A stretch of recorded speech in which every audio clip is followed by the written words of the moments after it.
This is such a good question. This was commented under my explanation video of aripiprazole, Abilify. And the commenter goes, "It is crazy how one medication or chemical compound can treat multiple disorders. Does that mean all of these disorders are related to each other somehow?" And I think this is such a high-level question when trying to think about mental illness.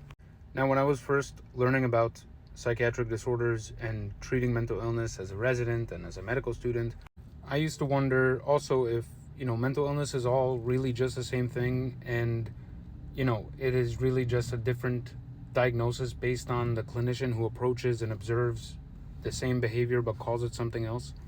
And once you really get to learn more about these disorders and the neuroscientific basis for what's going on, you can kind of see the differences in what they do. However, what's the similarities, right? And why does one medication treat so many different things? Well, dysfunction in the brain that causes psychiatric disorders often happens on similar or the same pathways that turn out to affect different sorts of behavior and thus is a different kind of disease. So Abilify, it's a really unique and multifaceted medication because of its action on the dopamine and serotonergic receptors. Abilify doesn't just block D2 receptors, it is a partial agonist there as well. Meaning, if dopamine is low, it increases it. If dopamine is high, it decreases it. This kind of stability is incredibly useful in folks who are suffering with psychotic disorders, which is like a dopamine overactivation.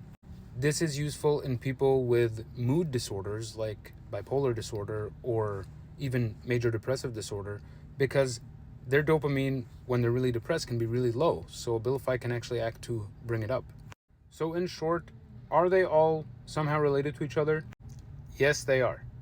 But they're not all related to each other because they're all the same thing. They're related to each other because the same receptors that cause one behavioral outcome, one psychiatric illness, can also be responsible for mitigating and modulating another psychiatric illness.